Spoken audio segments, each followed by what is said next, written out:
So may parcel tayo guys. Ito yung ating bagong lure na daling sa Shopee. Ito na natin. So Shopee tayo, Shopee lang. Ganda ng pagkabalot.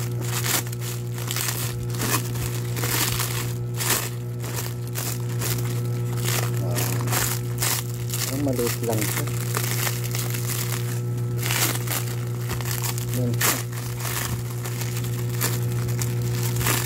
Ito yung Shopee lure na ito-testing natin. Ayun. Ito na yung mga bagong ating lure na binili ko. So ito yung una. Yan.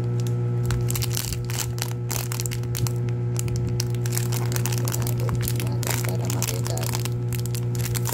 Ito tayo Shopee. Bali itong apat is 100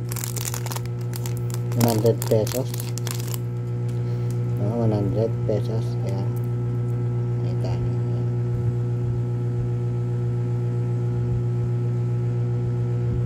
Baka talagang siyang isda, no? Ayan. Tapos yung isa pa. Ito.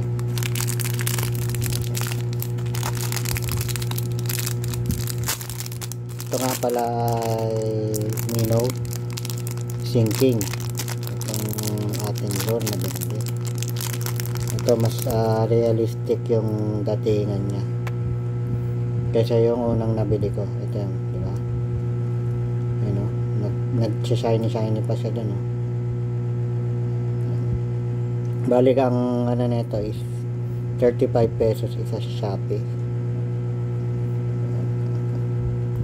Bali ang bigat nito is 5 grams.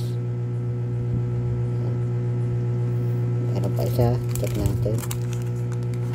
Ito yung ano rin, ito yung mga pinili kong kulay kasi maganda. Hindi lang maganda kasi maganda rin yung review. Yan. Itong minnow na to. So sa susunod na video ay ano natin yan, i-field test natin. Ito lang. Ayun. Diba? Ipapikat siya sa gitna. Tapos ito talaga yung itong pinakamaganda sa lahat. Itong mukhang hipon. So ito maganda yung nito. Marami nang nakapatunay na maganda yung nito. Harvest. Ayan. Ito ganitong kulay. Maganda mag-harvest daw to. So ito muna yung ating ipipield test, no? Ayan. Ay, ang problema wala siyang pero meron ako ito yung ganito. Wala o. Natin. Hariko. Wala o. Wala nakalagay. So lagyan na lang natin. Wala o. Yung treble hook niya maganda rin. 5 grams minnow sinking. So ito yung dati ko, pakita ko sa inyo. Ito yung dati ko. Ayan, kung mapapansin nyo, ayan. Ito yung isa nawala talaga. Yung may red head. Ayan o. Ito mukhang hindi siya realistic na tsaka yung binili ko to walang review na nakahuli. Meron lang iilan, pero yung ito yung bago yun maraming harvest. Ayan o. Kung papansin niyo itong dilaw, ito wala talaga ito eh.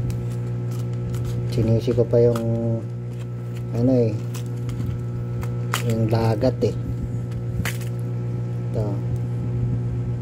Pero syempre talagang rin naman ang tawag doon, jackpotan lang. Ayun. Wala siyang scale. Katulad nito, itong medyo yellow. Ay, may guhit pa siya oh. Ganda, di ba? Natin.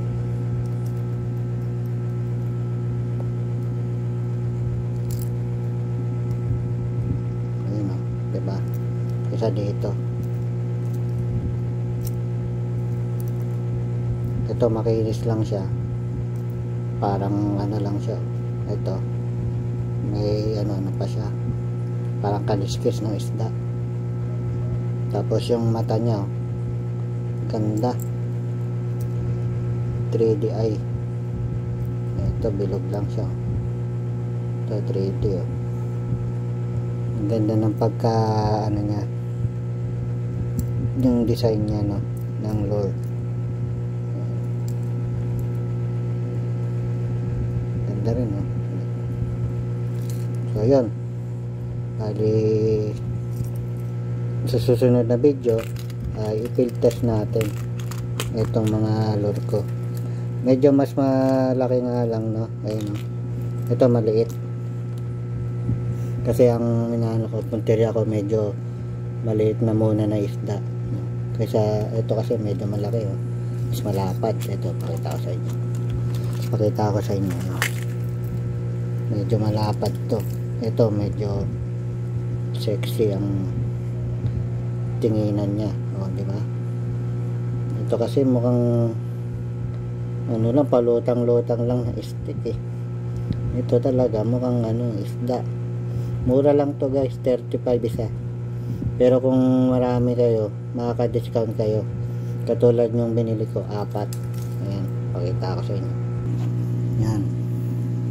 Ito mas mura to, no? Yan, kung pa isa-isa, siguro gastos kayo ng ano nito,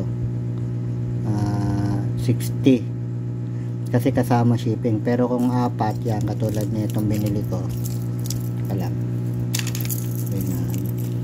itong 4 na yan is 100 lang, no. Itong 4, ito kasi nung binili ko, ito galing pang China, 5 siya, 165. Medyo mali pa nga kasi ako ng pagkabili.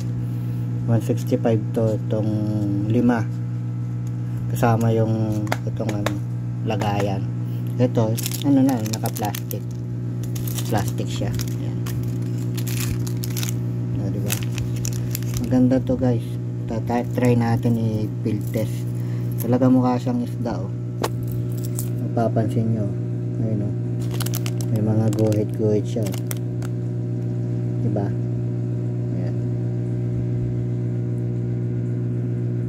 So try na natin to, i-field test na natin. Ayan. Yun. Fish on, mga master.